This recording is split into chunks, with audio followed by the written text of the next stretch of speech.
بسم اللہ الرحمن الرحیم۔ مورخین نے نسلی اعتبار سے عرب اقوام کی 3 قسمیں قرار دی ہیں۔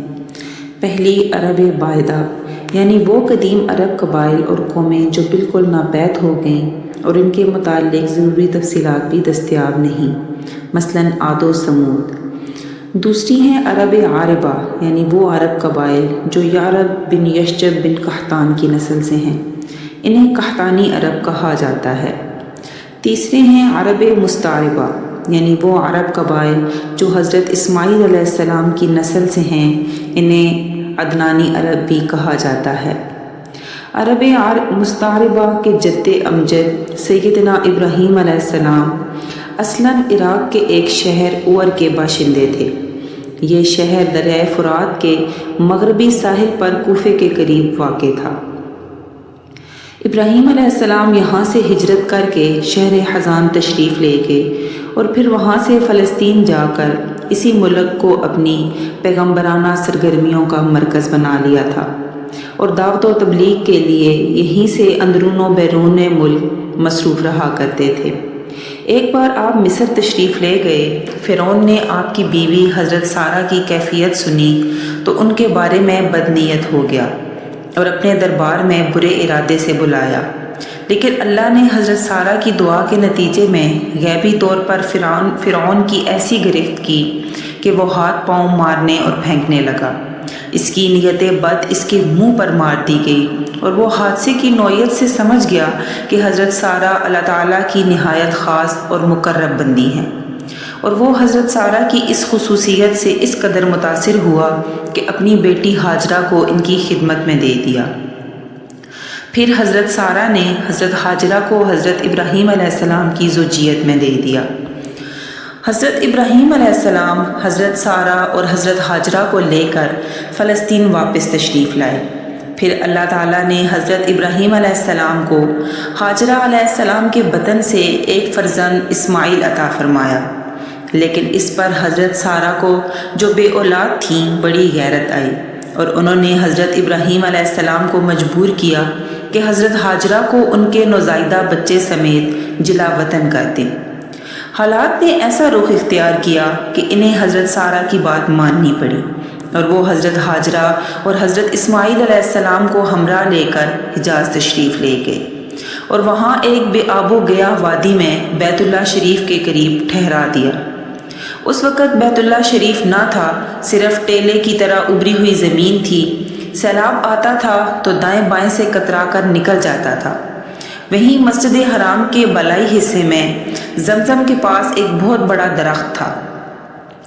آپ نے اسی درخت کے پاس حضرت ہاجرہ اور حضرت اسماعیل علیہ السلام کو چھوڑا تھا۔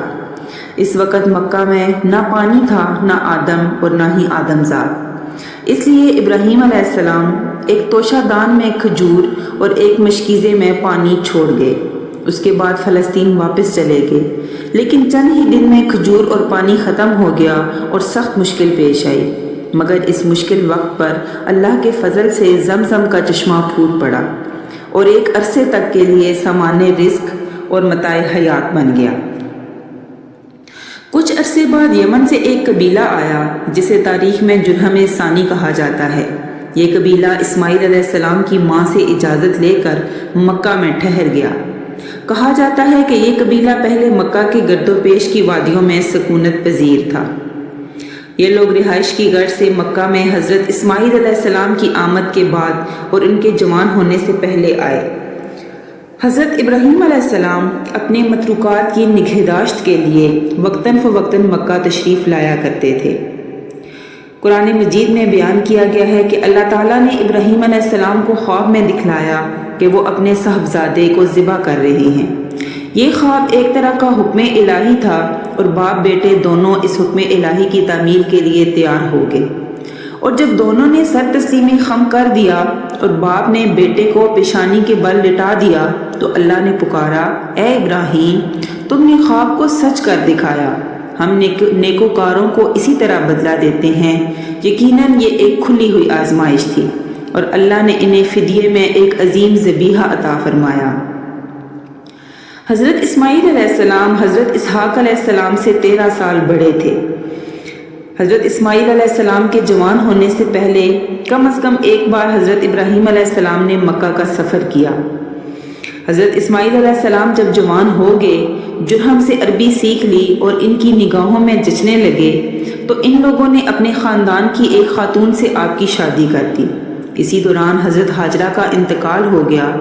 ادھر حضرت ابراہیم علیہ السلام کو خیال ہوا کہ اپنا ترکہ دیکھنا چاہیے، چنانچہ وہ مکہ تشریف لے گئے، لیکن حضرت اسماعیل علیہ السلام سے ملاقات نہ ہوئی۔ بہو سے حالات دریافت کیے، اس نے تنگ دستی کی شکایت کی۔ آپ نے وصیت کی کہ اسماعیل علیہ السلام آئیں تو کہنا اپنے دروازے کی چوکھٹ بدل دیں۔ اس وصیت کا مطلب حضرت اسماعیل علیہ السلام سمجھ گئے، بیوی کو طلاق دے دی اور ایک دوسری عورت سے شادی کر لی جو جرہم کے سردار مزاز بن عمر کی صاحبزادی تھی۔ اس دوسری شادی کے بعد ایک بار پھر حضرت ابراہیم علیہ السلام مکہ تشریف لے گئے، مگر اس دفعہ بھی حضرت اسماعیل علیہ السلام سے ملاقات نہ ہوئی۔ بہو سے احوال دریافت کیے تو اس نے اللہ کی حمد و ثنا کی۔ آپ نے وصیت کی کہ اسماعیل علیہ السلام اپنے دروازے کی چوکھٹ برقرار رکھیں اور فلسطین واپس ہو گئے۔ اس کے بعد پھر تشریف لائے تو اسماعیل علیہ السلام زمزم کے قریب درخت کے نیچے تیر گھڑ رہے تھے۔ دیکھتے ہی لپک پڑے اور وہی کیا جو ایسے موقع پر ایک باپ اپنے بیٹے کے ساتھ اور بیٹا باپ کے ساتھ کرتا ہے۔ یہ ملاقات اتنے طویل عرصے کے بعد ہوئی تھی کہ ایک نرم دل اور شفیق باپ اپنے بیٹے سے اور ایک اطاعت شعار بیٹا اپنے باپ سے بمشکل ہی اتنی لمبی جدائی برداشت کر سکتا ہے۔ اس دفعہ دونوں نے مل کر خانہ کعبہ تعمیر کیا، بنیادیں کھود کر دیواریں اٹھائیں اور ابراہیم علیہ السلام نے ساری دنیا کے لوگوں کو حج کے لیے آواز دی۔